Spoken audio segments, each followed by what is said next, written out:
Promotion Council.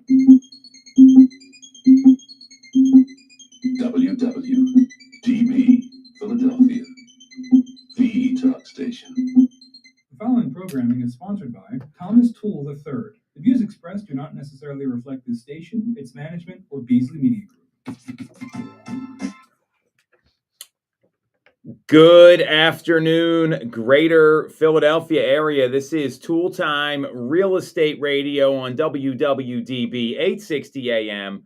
I'm Tom Toole. Sarah Timon is on the Schuylkill Expressway right now, so she'll be here momentarily. I know everyone in the Greater Philadelphia area knows what that's like.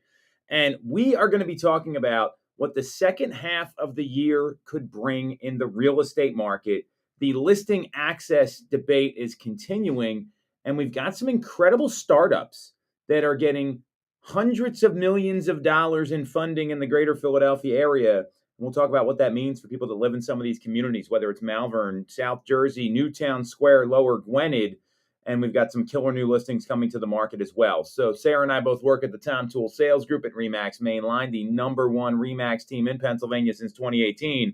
And if you get some value out of this, make sure to subscribe to the channel. You need some help. Click on the link in the comments, and we can certainly assist you with whatever you have going on. So why don't we jump in here? And we're going to be talking about what the second half of the year could bring for the real estate market. So, a lot of people always want to know what's going to happen next. And the preface is that nobody has a crystal ball. But what Sarah and I are going to break down are the housing forecasts on home prices, existing home sales forecasts, mortgage rates, and then what could be happening locally here and what's happened so far this year, because we know that real estate super local and the Northeast is not like some of these other marketplaces. So from a national level, home price growth, there are 6 different projections that are out there. So Totality, that was the company previously known as CoreLogic. They are forecasting 4.3% home price growth from April of 25 to April of 26. Fannie Mae is predicting 4.1% growth in home prices. The Home Price Expectation Survey, which is 100 housing industry experts being polled, they have an average of 3.3% annual price growth in 2025. NAR, the National Association of Realtors, is predicting 3% appreciation in 25 and 4% in 2026. And the Mortgage Bankers Association is predicting 1.3% growth by the end of 2025 and less than 1% in 2026. And Zillow, they're going to be the housing bear here, okay? So Zillow is projecting a 1.4% decline in home values for 2025 because of rising inventory and hesitant buyer activity.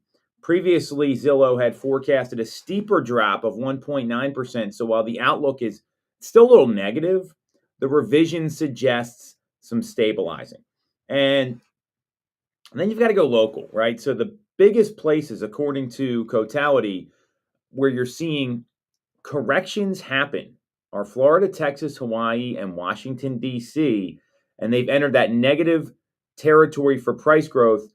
Cape Coral, Florida, tops the list with a 7% year-over-year decline. So it's very important to talk about the local data, which leads me to what's happened so far this year in the greater Philadelphia area. So what we've seen on the median home price is up 5.6%. And what you're going to find across the Northeast is that this is what's happening locally. Prices are not declining in markets like Philadelphia, Chester County, Delaware County, Montgomery County, because there's just not enough inventory out there. How was the traffic, Sarah? Sounds like it was amazing as always on 76 and the Schuylkill Expressway. So while these predictions are important to look at, I mean, these are some real experts here that are predicting what's happening with home price growth. You can't look at this and take that to the bank in our local market. So, because what we're seeing is that even where inventory lies right now, inventory has grown so far this year. We're up 15% on active listings through the month of April, but that's not nearly enough to get back to a market where we're going to see prices decline, because that only gives us a 2.17 month supply. So while you're getting ready here, Sarah, curious, these national headlines that are talking about, price growth slowing. Zillow predicted a 1.4% negative decline in pricing. How dangerous is that for buyers to look at these national numbers here and think that's what's happening locally? Yeah, I mean, I think it's always important to focus on the like the local data, because if you look at national data, like that doesn't really help you. It all comes down to where you are and what your local market's like. And I think that sometimes the national numbers can be misleading and kind of set you up to not be on track with what's going on. Well, that's really well said, and that's why she's selling a lot of houses, because she's able to educate folks, not just tell them they're right or wrong. So, pricing, we're going to see probably be a little more robust when it comes to what's happening in our marketplace, simply because we have lower inventory. So be careful with these home price growth forecasts that are coming out from these 6 different predictors. Now, existing home sales is a little different, and this one I find fascinating. So existing home sales, as of June 10th, the predictions from NAR, they're the most bullish, predicting a 6% increase in existing home sales for 2025, followed by an 11% bounce in 2026. And Fannie Mae, the other 2 of the 3 predictors here, they're looking at a more moderate recovery with a 4.4% increase in existing home sales in 2025, which would be 4.238 million. And Zillow is expecting 4.12 million homes to sell, which would be a 1.4% increase from 2024, but down slightly from their previous forecast. And you've got the Mortgage Bankers Association predicting 4.3 million home sales in 2025. So we've got a range really of 1.4 to 6% more homes selling this year. Do you think that's accurate? I mean, do you think we're actually going to see that number of homes sell? I mean, I'm curious, and then we'll talk about the local data as well. But nationally, what do you see happening, Sarah? Yeah, I mean, I think it's, the deals are different right now, I think, but they're absolutely still happening. So I think that number makes sense. So I think it's going to be relatively flat. I mean, some of the NAR at 6%, I think, might be a little bullish. When I look at what's happening so far through the month of May, we've seen closed sales in the greater Philadelphia area. So this is, to be clear, it's Philadelphia, Bucks, Chester, Montgomery, Delaware counties. You've got 4 counties in South Jersey, right along the Delaware River, and then the 2 northernmost counties in the state of Delaware. So that's what they're calling the metro area. We've seen a 0.5% increase in closed sales through the month of May, and we're seeing pending sales are down 1.5%. That number was a little more surprising because we know June there's a lot of sales that happen, and May there's a lot of homes that get put under contract. So I'm clear locally, we're going to be pretty flat. I mean, while the supply is growing, I mean, you're talking about really like 130, 140 more homes that sold. I don't know that we're going to see that many more transactions happen in 2025, just because there's people are really dug in. Like, there's a lot of folks that just aren't moving unless they really need to move. I mean, is that fair to say? I mean, what's your take on the local data versus what's happening nationally? Yeah, I mean, I think in most cases, people are like, if they can make their current situation work, they're trying to. But I think there's also a large group of people that have been in that category for a while, and now maybe it is at the point where they can't make the current situation work anymore. So you're always going to have people that have kind of stayed the max that they can, and now it's like, all right, we gotta do something here. Well, and what's interesting about that, so you talk about what's happening there. So there's a report that's out there. It's from T360. It's called the Home Demand Index for the Greater Philadelphia area. So they assign a number to this, right? So the Home Demand Index right now in the month of June is a 90, which they consider steady. The demand index from the previous month was 91. From the prior year was 87. So that would indicate there's a little bit of bump in demand there. I mean, it's a 3.4% increase. And the current reading, it says there's relatively stable buyer activity. And to give some perspective, this goes from 0 all the way to, like 150. 130 and above is considered high. 110 to 129 is considered moderate. 70 to 89 is low, and 90 to 109 steady. So the minor month over month dip might reflect like seasonal slowing. And I don't know about you, but these past couple of weeks, I mean, people have had a million different things going on that are not related to real estate, whether it's like graduations or schools ending or whatever else is going on. So, then they kind of jump into entry level single family homes that dipped to an 82 from an 84. Mid range single family homes from 350 to 765,000. They're saying that's up from the previous month, which I get the sense there's a lot of people looking for those kind of homes specifically. Yeah, I think that's where I'm seeing most activity. Yeah, because everyone's they either want to. You're seeing a lot of first time home buyers go right to the mid-size home, and that's what a lot of people don't realize, because these folks in their like 30s or early 40s, maybe they don't own a property and they're looking for that I want to be somewhere 20-year home, which is really what you can see in that 350 to 765 range, depending on where you are. So, right. I mean, I think that is very true. There's a lot of people that have kind of skipped that first starter home and went right into the home that falls into that price range there. Well, and when you look at what happened, I mean, a lot of those people, they probably would have bought something like 5 years ago, and they just didn't for a million different reasons. And younger generations don't prioritize home ownership. That's been documented at least earlier in their lives. They're not buying that starter home. You saw people prioritize things like experiences or travel and different stuff there. So that's a really good observation on your part. So, with the pent up demand, I think you're absolutely right. I just don't know that there's still enough inventory, and that's where you see the multiple offers happening, probably more than most places, is that mid-level single family homes. So it sounds like we're kind of on the same page here in terms of maybe there's a few more homes that sell, but sales are going to be pretty flat. A lot of people are predicting there's going to be a bigger bounce back next year, which I do agree with. I think some people are going to get to like the screw it phase where they just don't want to be in their house anymore. They're just like, it's time to go, and then they're gonna start listing their properties. So the last prediction here for the second half of the year is the mortgage rate forecast. So what do you think is going to happen with rates before I tell everyone we go over the predictions here? So right now we're coming in today. It's like 6.997% is basically where we're seeing rates. I mean, I think like for where we're going to finish the year out. Yep. Mid sixes. All right. Well, Sarah is in line with all these predictions here. So she knows her stuff. MBA, Mortgage Bankers Association, anticipating rates will average 6.6% in Q4, easing slightly to 6.5% for the first 2 quarters of 2026 and 6.3% by the end of 26. That would be incredible, if you ask me. NAR is pegging the second half average at 6.4% and then dropping to 6.1% in 2026. And Fannie Mae is the most optimistic, forecasting 6.1% by the end of the year and 5.8% by the end of 26. What do you think about some of these predictions?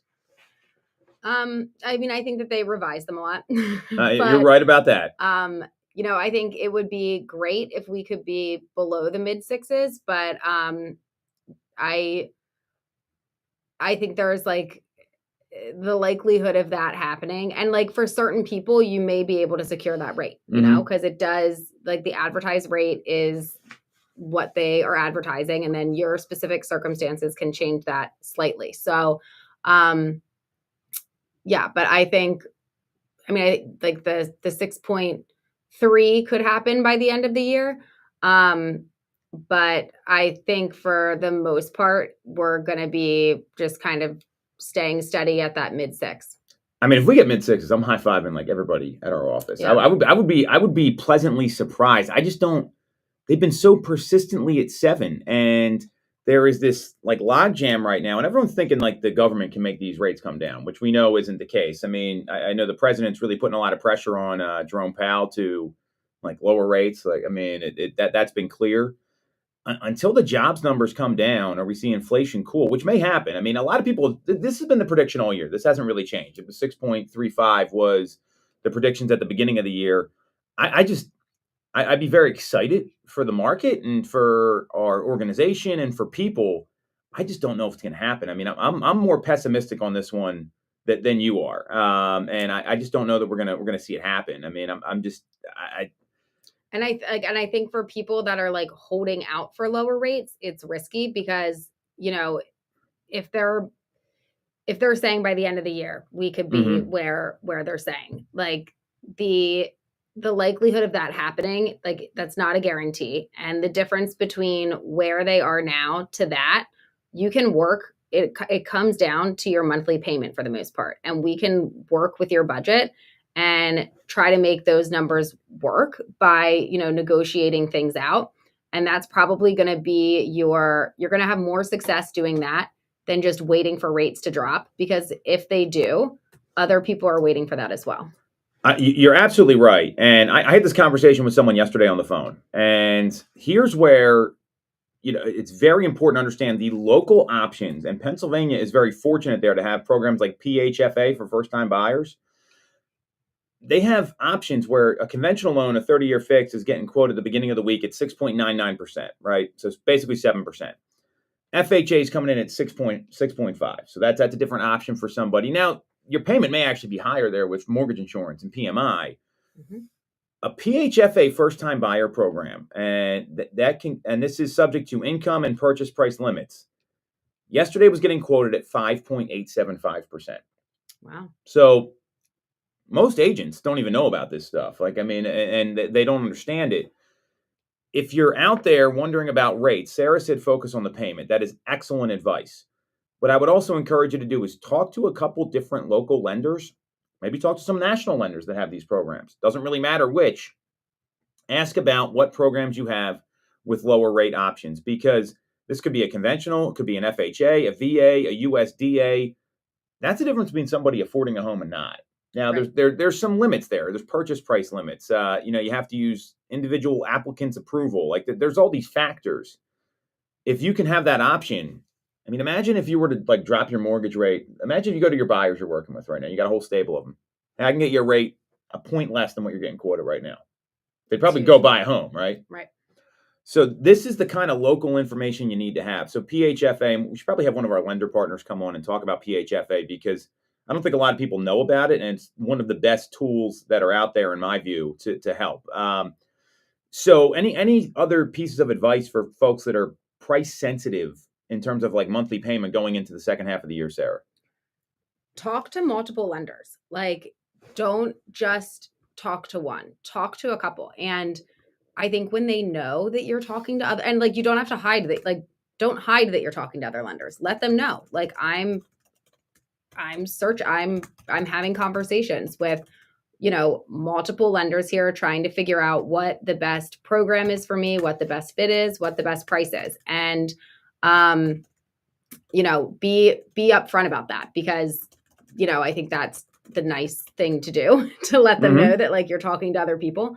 And it helps you out as well, because there may be things that they can, adjust. And they're going to be more likely to do that from the get-go if they know that you are talking to other people. And, different mortgage brokers offer different programs. Not everybody has access to everything. Not everyone knows about how to piece everything together, and how different programs can kind of work together. You don't just have to be one thing. They can combine things and do things to kind of customize something for you. So take the time to have the conversations with a few people, because you're gonna, probably end up with the best product with the best pricing, and you can feel good about what you end up with, because you had those different conversations and you kind of vetted the field a little bit, and you know that what you got is the best. You don't want to be second guessing that. And I think about when we have to interview against other agents, right? Mm-hmm.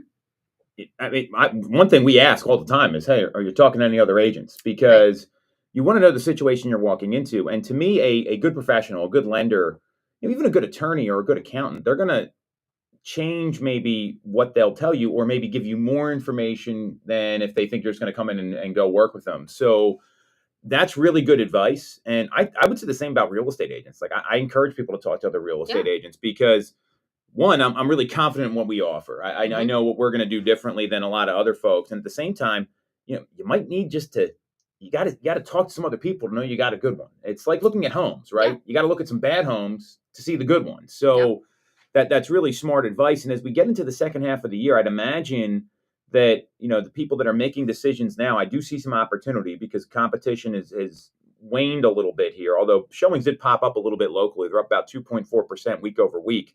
They were down 7% year over year, but we are seeing a little bit of a pop up here. I would imagine that you want to make sure you're getting people that know how to negotiate a sale, that know how to read the tea leaves and see the signs that there might be an opportunity in the marketplace, like high days on market, or what questions they ask the listing agent. So make sure you're talking to multiple agents as well, because that to me is the best way to find the person that's going to be right for you. Any other predictions you have for the second half of the year, locally, nationally, Sarah? What do you think is going to happen? No, I think pretty much what we covered there. Yeah, and I think it's important for buyers and sellers to know the next 6 months aren't going to be like the last 6. Like you talked about how difficult it is putting deals together right now.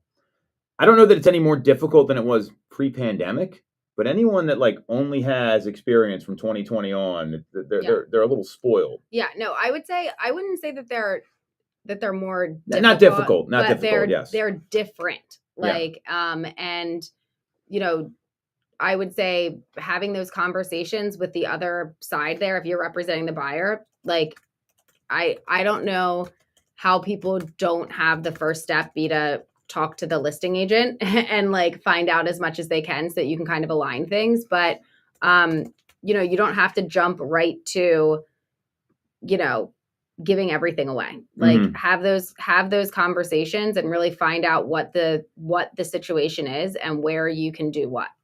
Yeah, and I'd encourage the agents out there, and I would even the consumers, make sure your agent is actually picking up the phone and talking to somebody. I've had, I don't know if this ever happened to you. I've had 2 people in the past week.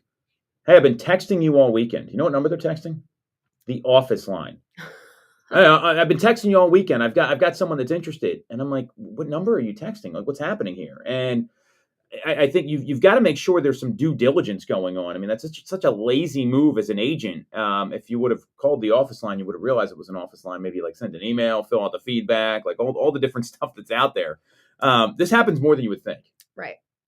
Yeah. Well, and I mean, if you, depending on what type of phone you have when you text it, if the color is green, sometimes I'm like, maybe I should call too. That's because you are an intelligent, smart agent, Sarah, that knows what they're doing instead of, well, I think this is common sense. I mean, I don't know. But this happens more than you would think. So as a consumer, make sure you're clear on what your agent's actually doing. Because a lot of times I think people make mistakes and they don't really realize it. And it can cost you the house. I mean, that's the reality. So I see a lot of opportunity in the second half of the year, especially if you got shut out the first half. High days on market as a buyer. Home sellers, I mean, I still see a ton of opportunity for you out there as long as you get the right person marketing the property in the right way. There's deals to be done, and there's going to be some people with intent out there. So don't mail it in. We're not even halfway through the year yet if you look at the calendar. Right.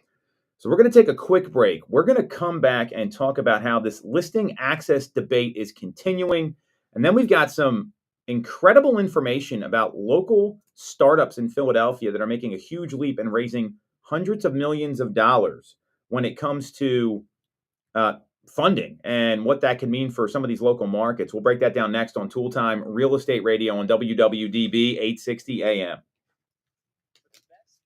Mortgage service and great rates on your money? Look no further than Mortgage America. We've been operating in the great seeing you at the game, Wes. area for 40 years. That was Maddie. How did you hold up? It was hot. It was hot. We were not in the seats very long. Yeah, I mean, I was like, the shirts were actually great because they were kind of like workout shirts, and I was like, all right, at least I don't. Right. It was one time. No costs or commitments. It was so hot. Visit our website at oh my gosh, yeah. One of my like best friends works for the Phillies, and like so I've known like like a bunch of her friends and stuff I've known for like 10, 15 years, and one of them is like the head of like merchandise. So we saw them at the game, and she was like, "That doesn't look like it's official." They probably didn't get trademark more. I mean, I actually agree with that. Like, I don't think TA's. She was like, Oh man, that's funny. Non-agency products. And there's like no upside to like suing them. But, Oh, yeah. Search for us. that is a good point. I never even thought of that. SUTERA. That's pretty funny. When it's time to move, we're ready. Yeah, I felt bad. I wanted to go say hi to Eric, and then I'm like, I got Yeah, no, I think we stayed for like in the seats for minimal amount of Yeah, time. well, you were going by the time I was there for him. Yeah. I sat Well, over at the traffic edge. was Our team did horrendous getting there and back. It was bad. No good way to go. Like, we like can't take 76. in Pennsylvania and a top 1% nationally. I sat by the edge because I was getting threes, and everyone's like, "Oh, come over." I'm like, "Can you guys like move over?" Great Like, life you just like right on top of me, like. Right. Agents who've been with us for at least a year average I 30 did bring plus sunscreen, which I was sales. happy about. Even our brand Yeah, new we agents remember to bring average sunscreen, 17 which to was 24 sales a year. We good. offer proven systems and expert training. How'd you like the game? Was that her first game? No, No, you she's took it been before, yeah. yeah, Here's the offer. and If you don't we have a went real estate license we went to a yet, game we last offer year, real estate probably like scholarships so the you can get one for hottest free. day of the year. Check it out at Um, realestatescholarshiprogram.com. Yeah, oh my gosh, it was insane. This like it was better. This game was better temperature wise than the one that we were at Get more out of your real estate career, and remember, last real time. estate But doesn't you always get more when you yeah, work no, with she Tom just Toole. she If really you consider just a wanted to career see the in real fanatic, estate, you and we have didn't see him. control over It's your hard income. tracking that guy down. License or not, call us today. Not easy to do. 610-692-6976 or visit tomtoole.com. Join our team, the Tom Toole Sales. I think at the Remax game, the Fanatic comes to the tailgate before. I'll explain in a second. Welcome back to Toole Time Real Estate Radio on WWDB 860 AM. I'm Tom Toole. She's Sarah Time, and we both work at the Tom Toole Sales Group at Remax Main Line, the #1 Remax team in Pennsylvania since 2018. And this listing access debate is continuing. It won't stop. We're going to talk about what it means for consumers locally next. And there's a couple startups in the greater Philadelphia area that are really making some noise. We'll break down all that and what that means for homeowners and buyers and sellers. So if you get some value out of this or you like what you hear, make sure to subscribe to the channel, hit the bell for notifications. And if you want to schedule a call with our team to talk about how some of these things might impact your real estate plans, you can talk to Sarah directly by clicking on the link in the comments. So we've got this listing debate going on, Sarah, and I want to hit on this first. We've talked about this clear cooperation stuff at length, and it was refreshing to hear what CEO Damian Eel said from Realtor.com. So I'm going to read the statement to you, and I want you to talk about what it means for local consumers. So we've heard Zillow come out. We've heard Compass come out. I'm seeing agents now post like not all the listings are on Zillow on social media. It's like if that's your strategy to get business, you might need to pick up the phone, but that's a whole nother story. Mm-hmm. Everyone's got an opinion on this. I think this whole thing is stupid, if you ask me. And Damien, he was on the Knowledge Brokers pod with us. He came out with a blog post afterwards because we asked him, like, what do you think? Obviously, Realtor.com is a big portal that's out there.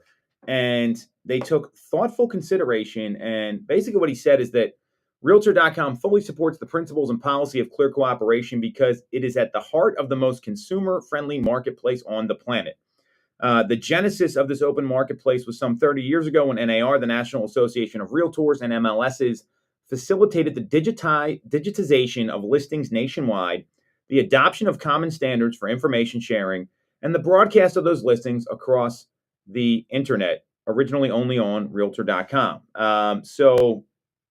We asked him about this, and he basically said it's silly to argue anything else other than everyone should have access to all the listings, which I appreciate it. And I think there's people on all sides of this thing here where you got Zillow saying, well, we're not going to list these. You got Compass saying, we're not going to put all our stuff out there. Redfin's doing the same thing Zillow is. I mean, are you glad to hear someone seems to have a level head in all this? Yes. Yeah, because I mean, you want like what's best for business getting done, like what's best for the seller, what's best for the buyer, what's best for the agents for being able to like access everything. Mm-hmm. I agree. How frustrating is it when, and I've been on the side of this, but I want to get your opinion, where people say they didn't find out about a listing, and they kind of blame the agent sometimes. Oh, yeah. 100%. So talk about being on the other side of that argument, because it's a tough situation to be in.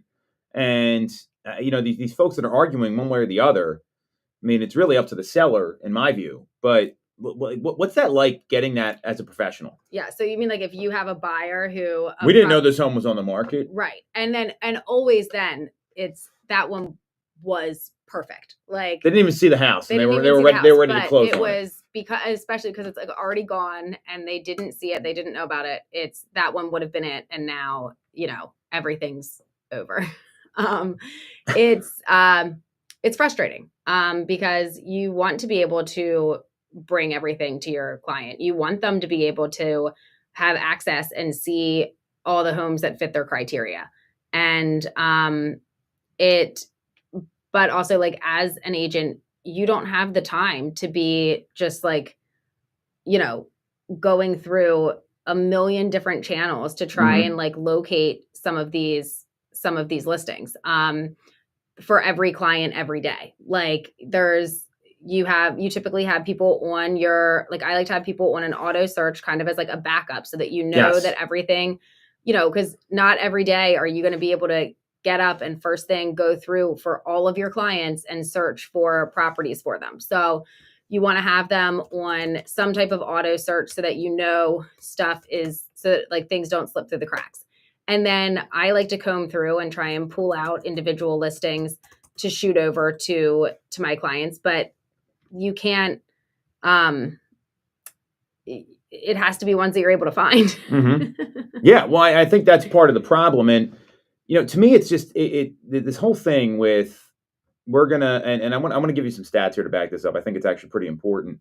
This thing about hey, Zillow's gonna ban them. I get what Zillow's doing. They got a business model. That's fine. They can do whatever they want. Everyone's got their own business model here. For consumers, for local consumers, really enforces the importance of having someone that's got good relationships, that understands what's coming to the market, and that like knows where to find these things. And you get these agents that, hey, we don't think Zillow should be doing that, but then they're hiding their listings from other people. It's so hypocritical. It just makes absolutely no sense. There's some data out there. It's Mike Del Prete, who's one of these industry analysts, and he is estimating that there's roughly 7,000 private exclusives that are going to be banned from Zillow come June 30th. So to give some perspective here in terms of how many active listings are on the market right now. So I'm looking at where's the inventory here? So right now we're seeing 825,761 active listings on the market. So that's based on the beginning of the week. So let's just take 7,000 divided by 825. Let's do some quick math here, Sarah. That's 0.8% of the market. So it's less than 1% of the market. And in some cases, that could be the home someone wants. Like you said, it's always the one they can have, but then who knows? Who knows what's going on in these houses? I mean, you don't know, but the whole thing is hypocritical. I'm glad Damien came out and said this is just silly, because everyone's like has this righteous stand here. And what's best for the consumer, the vast majority of the time, is to get the listing out there to everybody, unless you're like a movie star or an athlete. I mean, how many of those people are walking around? I mean, even we've worked with some people that you could put in that category that they followed the normal process. It wasn't like some big secret thing. So I don't know if there's much more to say about this. Anything you want to add? Yeah, no, I mean, I think just like, again, it comes down to like what's local, and that just is not our market for the most part. Like, yes, we've had those clients, but we're not in LA, I think that's exactly that sums it up so well. I mean, we're not in LA. Right. We've seen major athletes list their properties on the market. Like it's in the news. Like it's all over. You go on realtor.com or the MLS and find these places. It just doesn't make a lot of sense. And it's, I think everyone's just kind of, it's almost like I don't know if you can say like a pissing contest. Like that's really what this sounds like right now. I don't know if we're going to get bleeped here. They'll let us know. So, excuse me. I hate when that. Thank you, sir. Very kind. All right. So that's enough of that. What I do want to talk about here, and I'm much more interested in this. Did you realize the amount of local startups that are getting this mega funding in the suburban marketplace here? This was shocking to me. This information came out June 12th. Philadelphia and the surrounding counties made the biggest leap in any city in 2025 rankings of the world's top startup ecosystems. Philadelphia ranks 13th globally. Wow. and they secured $3.3 billion in investments in 2024, specifically AI, life sciences, and advanced manufacturing. I mean, this wasn't even on my radar. No, mine either. So let's talk about some of these companies here. I think it's actually pretty fascinating. So, and there's a lot to unpack here. So the largest venture capital deal. So if you don't know what a venture capital deal is, it's basically when you get money from a venture capitalist and they invest in the company to help you scale the company, and they take an ownership percentage and then eventually want to move towards a sale. $300 million was raised by a company called Uniquity Bio in Malvern, right? This is right in our backyard here. And when you look at this company, so they develop innovative and needed medicines. This is right from their website, with an unparalleled blend of scientific rigor and operational agility, so they can deliver powerful solutions. And they're backed by Blackstone. Again, they raised $300 million last year, and they are developing all these things for immunology, inflammation, and this is right in Malvern. I mean, that is incredible to me that that's happening. And that's going to have an impact on the local market here. I mean, and then you have another company. It's called Third Arc Bio in Lower Gwynedd. Once I get done explaining these, Sarah, I want to get your reaction on this. So they also are working on advanced antibody technology by unlocking biology of immune synapses to address like tumors and autoimmune diseases. So like this is like some important stuff here. And the third company that got a large amount of financing. It was 165 million for Third Arc Bio. The other one was Aravent Biopharma. They raised 175 million, and they're based in Newtown Square. And that's their company. Just to give you an idea what they do, they work on. They're a clinical stage biopharmaceutical company dedicated to identifying, developing, and the commercialization of different types of medicines that are going to address unmet medical needs of patients with difficult to treat diseases, beginning with cancer. Wow. Like I'm all in on all this. Like this is incredible stuff. This is all happening right in our neck of the woods. Yeah. So what do you think this kind of, I mean, when I hear startups, I think of like Silicon Valley and like those places. Mm-hmm. What do you think this means for our local market with these kind of medical companies coming here doing some really incredible work? I mean, I was floored to see all this. What's your breakdown? Yeah, I mean, I would imagine that, step one is getting the funding and everything, and that then they'll continue to grow and hire and expand. And so that's exciting. Interesting that 3 of the 4 there are all like bio companies. Mm-hmm. I'm not sure what RunPod is. I'll tell you. Looks like that's I think that's AI. Okay. So RunPod, it's that's more of like an AI company. So it's runpod.io, and they're trained, fine-tune, and deploy AI models. So that's in Mount Laurel. So that's on the other side of the river. But it seems like there is a like biotech hub in the suburban counties in Philadelphia for sure. Yeah. Interesting. So here's, I wanted to see kind of like, what does this mean for real estate? Like, it's great to see these companies coming here, and there's a couple things to be aware of. I do think you're going to see more lab buildings being built. And imagine you're going to see like developers start to turn some of these like old office buildings into labs, because there's a big office vacancy right now. I think this could be an opportunity. It's already happening in King of Prussia. But it's also like, it's expensive to do that. So it's going to probably be places like near highways. Now you got Malvern's right by 202. Newtown Square is close to the Blue Route. So I think you could see some of these vacant office buildings get turned into lab buildings, because you got to think about commuting if they're going to have more people come there. Yeah. You look at like Glaxo, right? Like Glaxo expanded, and they were originally in King of Prussia. They moved out towards Collegeville, and that's right by 422. That's a good example. Yeah. No, I mean, I think that's great too for like a good use, because I mean, vacant office buildings don't do anyone any good. So being able to kind of repurpose that, and even though I'm sure it is expensive to go in and do that, like then it'll have like a positive use. Yeah, well, I mean, there's so many. I mean, look at like the Exton Mall is a great example too, or like the Wanamaker building, and people are all up in arms that what's going to happen with that, and these commercial buildings kind of sit there. So if they can repurpose them for something like this, that's going to bring jobs to the area. I mean, they're getting this kind of funding. They're paying people. So, that's going to be a big plus. And, I also think it might drive some rental costs up, because if you own like a small business, finding an affordable place to rent in like Malvern or Newtown Square might get a little tougher. I mean, because these companies are probably going to take like 50,000 to 150,000 square feet of lab and office space in the next couple of years. That's several big office buildings. Like, to give you some perspective, the building we're in, I mean, we've got way too much space, and that's only 10,000 square feet. That's just where our office is, let alone everything else. So you might see office rents go up. What do you think it means for housing prices? Do you think there's going to be a lot of people relocating here? What's your observation on that, Sarah? Yeah, I mean, I guess if they're building these large labs, they're going to need people in them to work them. That's not really a remote type of job that you can do from a distance. Good point. So yeah, I mean, I guess depending on the size of the companies, more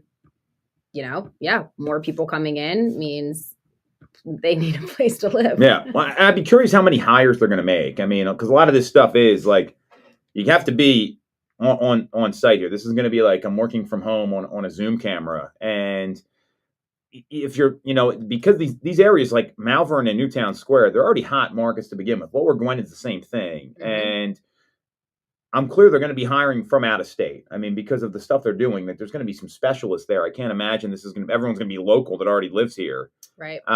So I don't know if it's going to be enough though to make home prices like explode. I think I think maybe some of there might be some more demand, but you probably need more companies to come in to really cause housing prices to go up. But what I do like about this, I think it's great to have thriving companies in office parks, because there is so much vacant space right now. What do you think about commuting? Think it's going to make it worse to commute? Better? I mean, commuting kind of sucks around here in general. So, I mean, I don't know that just the addition of this will suddenly that you're going to see a change in traffic patterns. Because while this would be like an influx of people coming in, at the same time, I'm sure other things are closing and there's always some, as more come in, some leave, yada, yada. So I don't know that it would necessarily disrupt traffic patterns, and because we're already in traffic's not great around here. We were talking about getting to a Phillies game last week. We had, my God. And I mean, so Sarah and I both live along the main line. She's a little further west than I am. On a good day, and a good day meaning there's no traffic, I could probably get to Center City in 16 to 18 minutes, which isn't bad.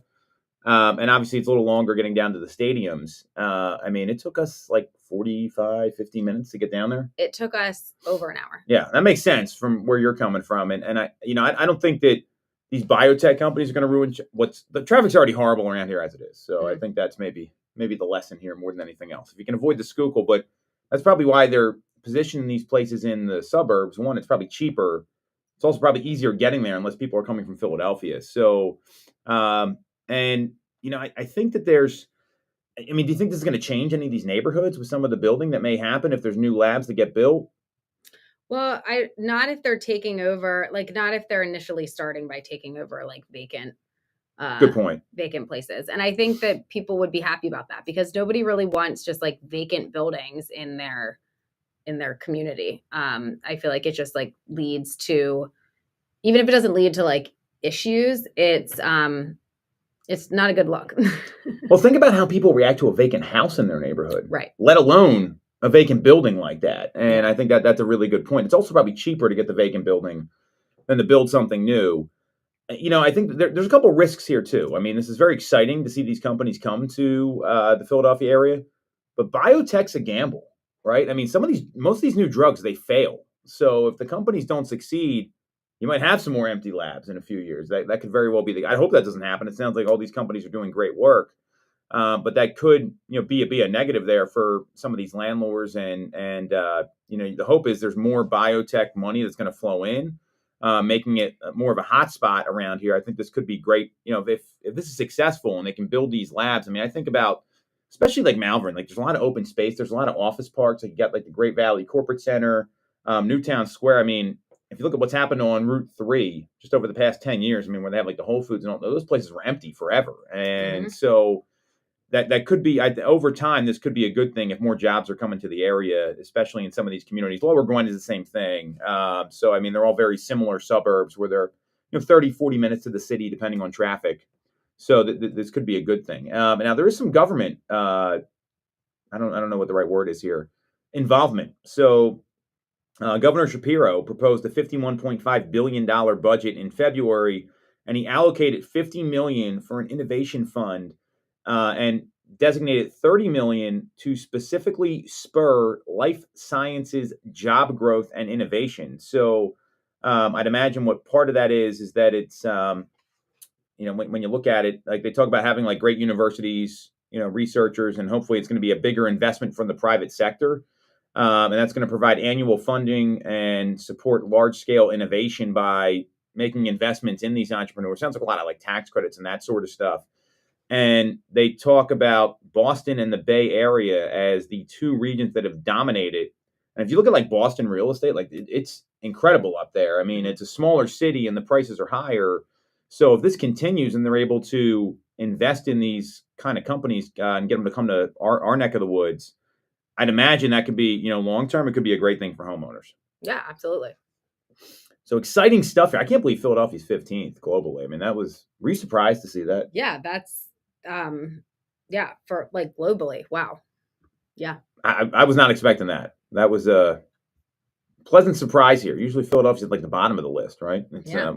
it depends what list. But anyway, we're going to take a quick break. We're going to come back. We got a couple new listings that we want to share and some open houses this weekend. We'll be right back on Toole Time Real Estate Radio on WWDB 860 AM. Take when getting your mortgage from a big or online bank. At Mortgage America, we have access to big bank money, Ahead of the but game with here. the personalized and detailed service of a There's only local two. bank. We are here in your community and ready to serve with fast settlements. There's not a lot. Maybe we can put like deal of the low down weekend or payment something, options, like and a first-time house you think might be programs. like a good Free place to look approval at is or free, something. no cost Yeah. or commitments. For more information, visit our website at mymortgageamerica.com. You mean for, like, next time? Give us a Yeah, call yeah, I at mean, 610. You got one right off the top of your head right now. Hollow You're Hill. looking for a mortgage, you shouldn't Everybody have to buy it. sacrifice service to get a great rate. Visit the Sutera team at Cross Country Mortgage. We are your local Pennsylvania lending experts with loans that fit nearly any unique home buying situation, including first-time buyer options, low to no down payment options, and non-agency products. Get a free pre-approved ECM.com and search for us, the Suteras. That's SUTERA at Cross Country Mortgage. When it's time to move, we're right behind you. Equal housing opportunity, subject to credit approval, MLS 3029, MLS 1390366, MLSconsumeraccess.org. Have you considered a career in real It's in that estate? listing. You want control over your income. Newtown Square Garden. Yeah. License or not, call us So today. wait, he wants to also maybe rent it? 6976 or visit tomtoole.com. So what if I do rent it? That was the question. Toole Sales Group at Remax Main Line.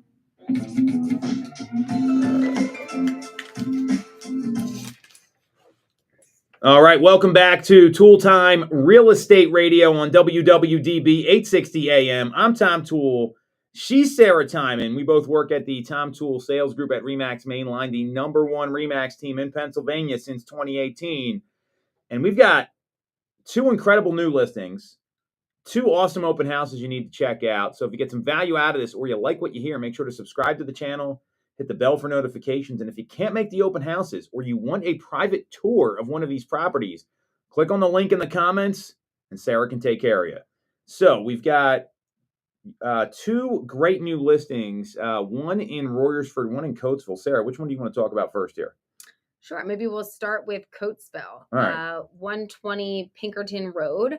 So this is in an HOA. It's in an end row townhouse, 3-bed, 2.5 bath, 2,202 square feet. It was built in 2015. You've got an attached garage. Your HOA fee is $308 a month. And actually covers a good bit of, it covers things. It has like a health club. You've got a clubhouse, fitness center, game room, and then they also do snow removal, common area maintenance. So it's these townhomes are like square footage wise often as big or bigger than single families. Mhm. So you've got a lot of space there. Yeah, this is a pretty nice community. It's over in the Villages at Hillview. It's a 55 plus. This is right off like Route 30 and 82 if you're heading out that way. And the amenities are super nice. It's a big property. It's 2,200 square feet, like you said. And this sits on top of a hill, so you can actually get like some good like sunset views and different things. And it's low maintenance, like Sarah said. So there's actually like a community there versus what you might see in some other places. So that's and they're asking $425 for this property. Showing start on the 20th, and Sarah can get you in. Just click on the link. The other property we've got here is a 2-bed, 2.5 bath townhome in Royersford. It's over in Providence Forge, so it's about 1,400 square feet. These are also really nice properties, very low maintenance. This particular home, it's like I said, about 1,392 square feet. The condition of it's pretty great. They've got new countertops. They've got like a peninsula with like bar seating. They redid all the flooring, so it's very functional, very well updated. They've got some California closets in there, and this is another nice community. It's right in the middle of Royersford, and you're right off 422 there, so you're really close for like commuting purposes. But you're in the back of the community. It's not a through street. And they're going to be asking $314,999 for this home, and showings for this also start on the 27th. So that'll be on the market in about 10 days. Great property in Upper Providence Township, Springford School District, and it's deeded as a condo. So you talk about like low maintenance, like you're not dealing with anything over there. Right. I mean, this covers exterior building maintenance, Yep. common area maintenance, lawn maintenance, snow removal, trash, water. Yeah, you've got a lot covered there. The nice thing is, if you're not handy, buy a home like this. I learned that the hard way. So that's you big on a lot of home ownership maintenance there. I think that's Eric's job. I do none of it. Eric does all of it. Well, that's what I thought, but I have to hire somebody. So at least you got that. We got 2 killer open houses, actually multiple killer open houses. The first is at 1912 Hoffman. So this is in West Passyunk. It's a 3-bed, 1.5 bath, 938 square foot row home that's been fully renovated. So I mean, this is like turnkey, move-in ready. You're right off 19th, 20th Street, just north of Girard Estates.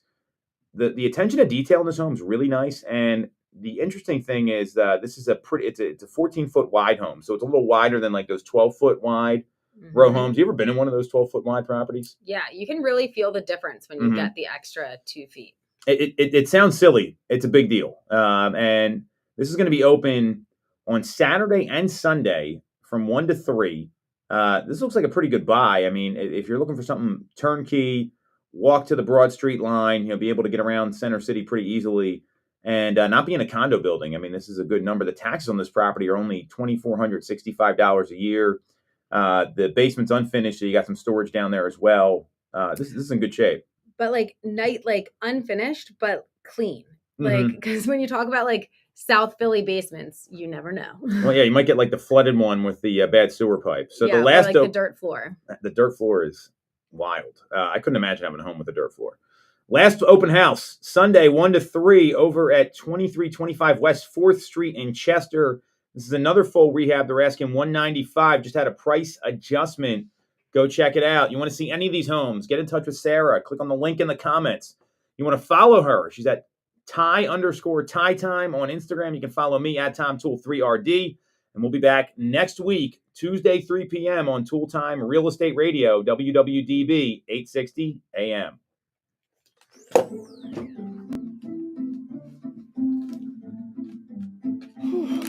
All right, I need to reach out to Ginny. I haven't talked to her. I emailed her.